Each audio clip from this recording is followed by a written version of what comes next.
Hola, ¿qué tal amigos? ¿Cómo están? Les habla su amigo y servidor Fernando Olvera, agente de seguros, especialista en vida, gastos médicos y autos. Y el día de hoy voy a platicarles un tema con ustedes acerca de lo que son los riesgos.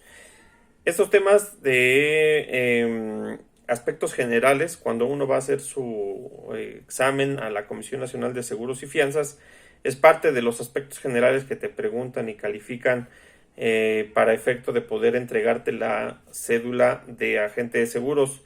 Y el día de hoy quise tratar ese tema porque me pareció interesante e importante, más aún ahorita en los tiempos en los que se está viviendo y se está atravesando, y tener un poquito más de bagaje cultural acerca de lo que se refiere el sector o lo que es el sector asegurador. Y entendiendo lo que es la definición del el riesgo, entendemos que para que el sector de seguros o una compañía de seguros pueda cubrir un objeto, un bien inmueble o una persona, debe ser un objeto o un tema, un riesgo, perdón, asegurable. Entendemos como riesgo asegurable como la posibilidad de sufrir una pérdida o daño, y es una eventualidad o a través de una eventualidad, algo que tiene una posibilidad de suceder. Ese es otro de los elementos que tenemos que tener presente en la parte del riesgo, la probabilidad y la posibilidad de que suceda, recordando que a través de los cálculos actuariales se hacen las estimaciones de qué tan probable puede llegar a ser que tal o cual evento suceda, lo que le llaman también el tema de aleatoriedad, que ese es otro de los temas que vamos a ver en este momento. Las características de los riesgos, que debe ser cierto, debe de ser posible, debe ser concreto, lícito, fortuito. Ese es un punto importante y ahorita lo vamos a platicar un poco más a fondo. Debe ser fortuito y debe tener un contenido económico, o sea, el riesgo de que haya la pérdida económica, llámese a través de la pérdida de la salud, de la vida o del patrimonio. Los elementos del riesgo, ¿no? Un riesgo debe ser incierto y aleatorio según la definición que nos dan, que debe tener cierta incertidumbre en que suceda, ¿no?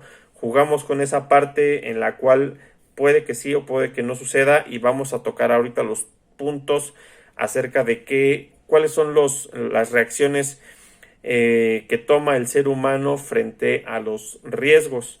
Entonces tenemos que el primer punto del elemento del riesgo es que es incierto, que tiene cierta relatividad de incertidumbre, que es posible, que se puede llegar a dar la probabilidad de que ocurra el evento, y se desprenden dos puntos, que es la frecuencia y la imposibilidad, o sea, con qué frecuencia se puede llegar a dar que una persona de tal edad se enferme, y la imposibilidad de que esto no suceda. Entonces eso lo hacen a través de los cálculos actuariales, ¿no?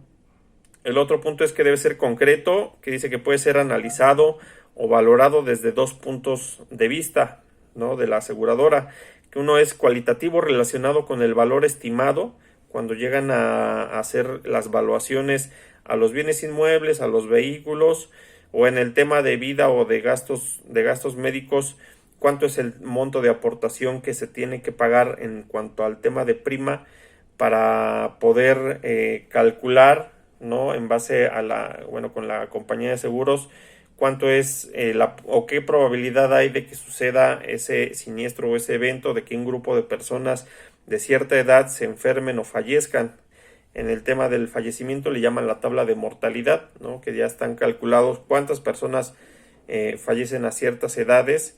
Entonces, en base a esos números es como se saca también el costo de la prima del seguro en el ramo de vida.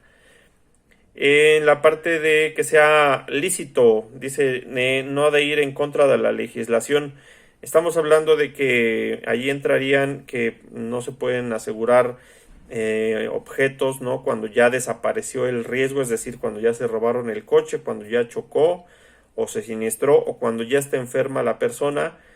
Esos digamos que serían los elementos en los cuales debe de ser lícito, porque estamos en el entendido de que la póliza de seguro te cubre desde el momento en el que se contrata en adelante. Los eventos que se hayan ocurrido antes de la contratación de la póliza no estarían cubiertos porque ya se le estaría tomando como una preexistencia, hablando de los mismos casos que dijimos, ¿no?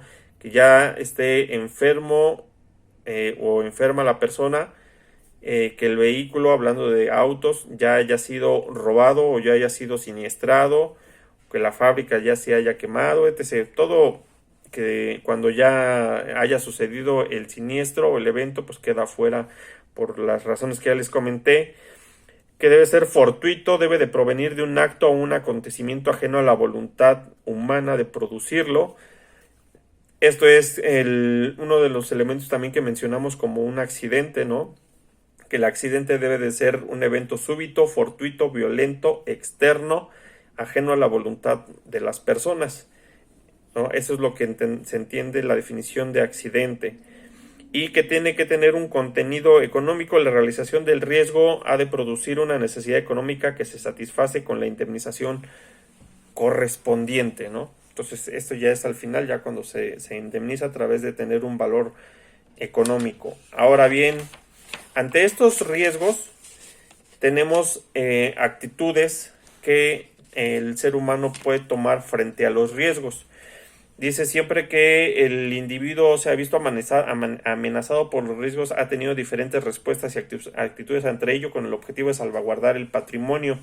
¿Cuáles son esas acciones que se toman por parte del ser humano? Que es eliminar el riesgo, erradicarlo, disminuirlo. Ese es otro punto: disminuir el riesgo, prevenirlo, distribuir el riesgo, o sea, repartirlo. Ahorita vamos a tocar ese punto. Retener o asumir el riesgo, que hay personas que de repente sí me ha tocado que luego me dicen: no, pues yo prefiero mejor absorber mi daño, absorber mi siniestro, mi riesgo, ¿no? En términos más generales. Asumir el riesgo, dice que la persona se convierte en autoasegurador ya que asume el pago de los daños. Aquí, por ejemplo, tenemos el tema de algunas empresas en las cuales no contratan pólizas de seguros porque ellos crean un fondo para hacer frente a esos riesgos, ¿no? Hablando del tema de daños, de flotillas de camiones o de autos, en las cuales a través de ese fondo, en vez de pagarlo a una aseguradora, ellos crean ese fondo y de ahí indemnizan cuando hay algún siniestro. O la otra es transferir el riesgo, traspasar las consecuencias del siniestro a un tercero mediante un convenio o un contrato. Aquí es en donde entra el tema de los seguros, en la cual a través del pago de prima de una pequeña proporción del pago de tu seguro, tú estás repartiendo ese siniestro o ese riesgo con un tercero, que es una entidad financiera llamada compañía de seguros, en la cual tú únicamente a lo mejor si tu vehículo cuesta 100,000 pesos y te está costando 5,000 pesos la prima, tú a través de ese contrato de seguro estás transfiriendo parte de ese riesgo a la compañía. Y cuando se da el siniestro, la manera en cómo comparten el siniestro entre tú y la aseguradora es a través del pago de un deducible, ¿no? En la cual si te lo roba, pues pagas, por ejemplo, en el tema de autos, el 10%, si se hace pérdida total, pagas el 5%, o hablando en el tema de gastos médicos, que tienes un deducible y un coaseguro, y en esa proporción, si la compañía va a pagar 1,000,000 de pesos, tú pagarás un pequeño porcentaje de ese total, y que obviamente pues no es lo mismo pagar ese porcentaje, que es compartir ese riesgo, a tener que absorberlo todo, como la parte que dice aquí que es retener o asumir el riesgo. Entonces esas son las actitudes que se tienen por parte del factor humano para enfrentar los riesgos. Ya vimos los elementos y la definición del mismo. Si requieren alguna asesoría de algún tipo de siniestro o requieren algún tipo de servicio, no duden en contactarme. Síganme en mis redes sociales en Hola Consultores en Seguros y Fianzas. Se despide su amigo y servidor Fernando Olvera, y que pasen un excelente día.